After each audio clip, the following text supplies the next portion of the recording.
welcome to Digital Learning. I'm Connie Kolosey, Director of Media Text and Digital Learning, and in our show today, we're going to check back in on a project that we've talked about throughout the school year on a product called Nearpod. And with me is Sarah Truelson. Hi, Connie. Hey, Sarah. And so Sarah is the project manager for, project coordinator for digital learning, and she really is the connecting point for Nearpod.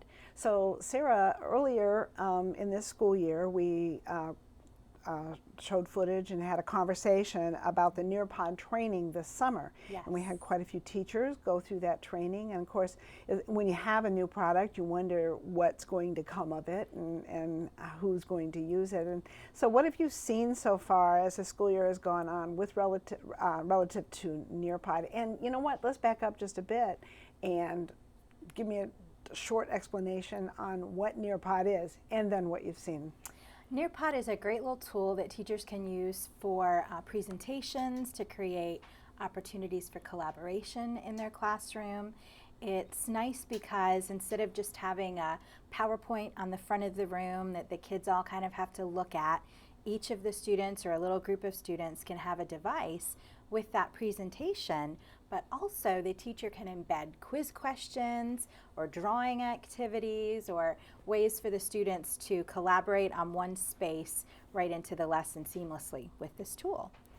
That sounds really fun. You know, Yes. I think I had mentioned to you that I live in a family of teachers, Yes. had a bunch of family over, and all of a sudden I started hearing from a conversation across the room the word Nearpod coming from my niece, who is a fabulous second grade teacher in Hillsborough County. So it's out there. It and is. It's getting around, and is. she was really singing the praises. So what have you seen in terms of our teachers beginning to work with it in the classroom?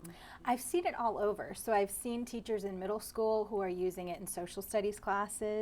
I spoke to a teacher a couple months ago who was using it to kind of make his traditional PowerPoints a little more engaging for his kids. So he actually took all of his PowerPoint presentations, put them inside Nearpod, and added some questions. And he was using it so much that the teacher next door got super excited about it and actually emailed me to find out if they could also use it and they could get in there. And we were able to do that, and the original teacher that came to our training kind of acted as a mentor to get them excited, and the feedback that they've given is even if they don't have a one-to-one, their kids are excited about it and they're more engaged. One-to-one being a situation where every child has a computer. So exactly. Some classrooms do, but not all, and so it can be used even if you don't have one computer for every child. Absolutely. So we recently visited Belleaire Elementary, where some people there are on fire about the use of Nearpod, and they're doing some really creative things just in general at Belleaire, and their principal, Tabitha Griffin, is doing a fantastic job. So let's take a look and see what Belleaire had to say. Absolutely. Okay, friends, go ahead and open your internet browsers and type in nearpod.com.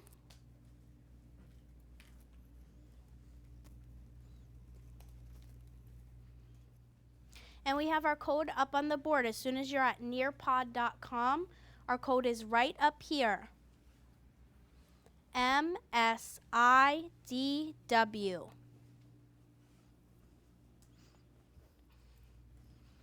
Give me a thumbs up when you're all signed in with your name typed in.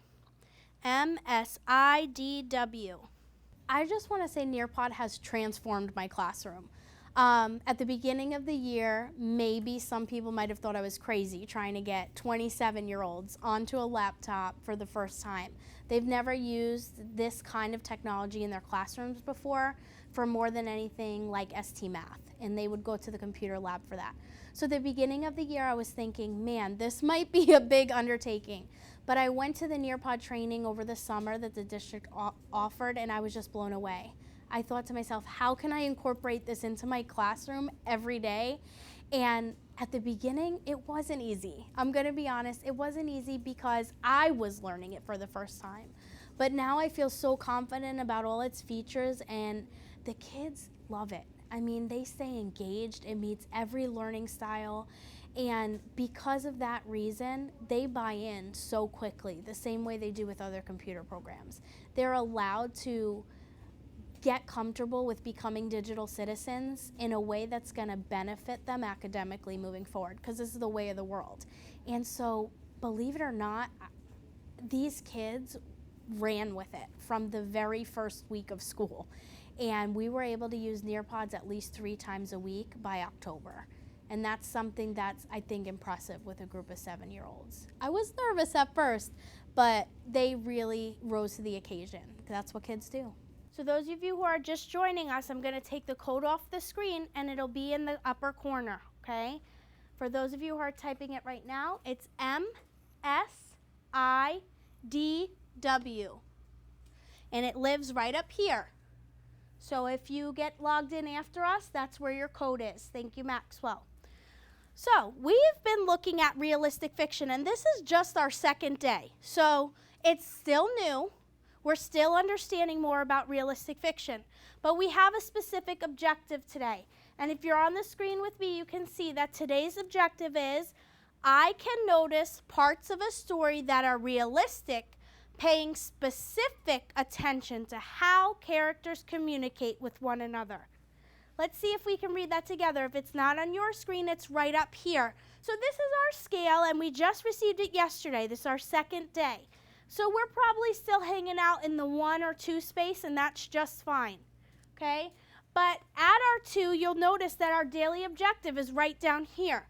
I can notice parts of a story that are realistic and imagine how the communication between the characters would sound. So we want to think about how the characters in our story sound. And we're going to be looking at a special story today to do that with. Before we look at that story, I want you guys to think about your favorite thing in your mind. Get your favorite thing in your mind.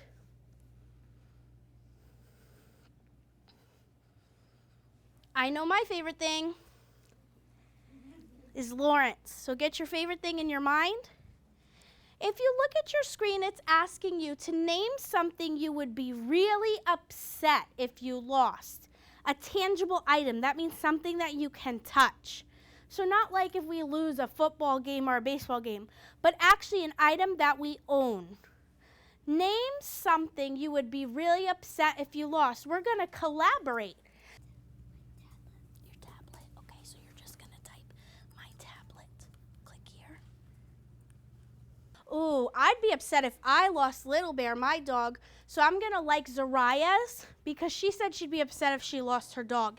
And I feel the same. I'd be so upset. Jonathan would be upset if he lost his iPad. That would probably be something really upsetting to lose. So let's see. We have a lot of things here that we would agree we'd be upset to lose. A stuffed cat. I love that Angela used the photograph feature. She put a picture of a bird there to show she'd be upset if she lost her bird. If I lost my DS, my soccer ball, so you guys understand, it'd be upsetting to lose something. Your tablet. Okay, so you're just going to type my tablet. Click here.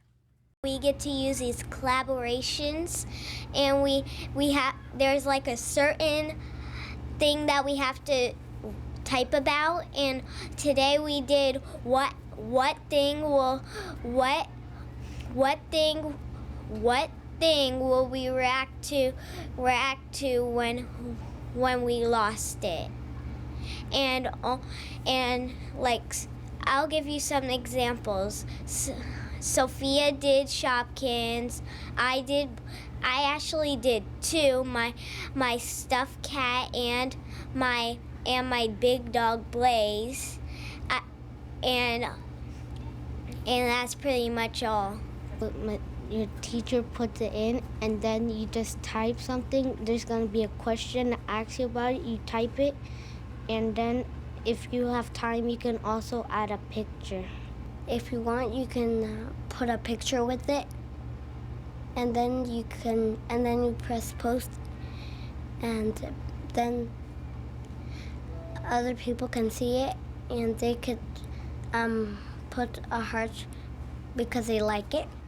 So Miss Cinelli seems to be excited about Nearpod. She loves Nearpod. In fact, in our last episode, Digital Learning, when we went to FETC, she actually was part of that show, and she was talking about what a great time she had going to a training on Nearpod there.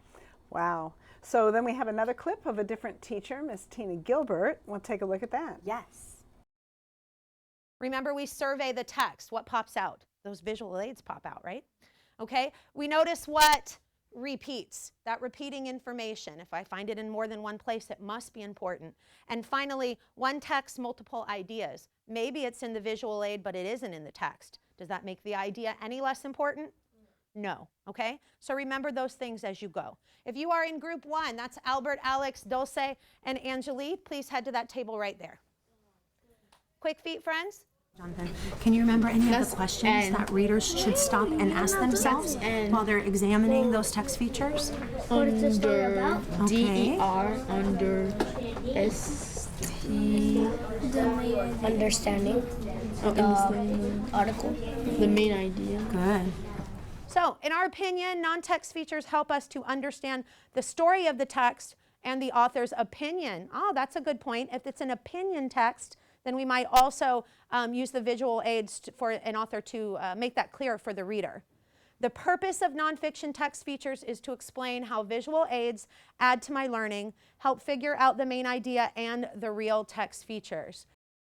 You know, we talk a lot about differentiation in our classrooms, and how is Miss Gilbert using this for differentiation? She uses this a lot with her students who are ESOL. So she has. So those are English speakers of other languages. Yes. ESOL. And a majority of her classroom is ESOL. And so for her, it helps a lot for her to be able to put videos, images, pictures to kind of create that vocabulary and context for the kids to understand some of the bigger concepts they're learning, especially in science. Okay, so we're going to take a quick break, and we're going to come back and we're going to talk more about Nearpod and see some more clips from Belleair Elementary. Stay tuned.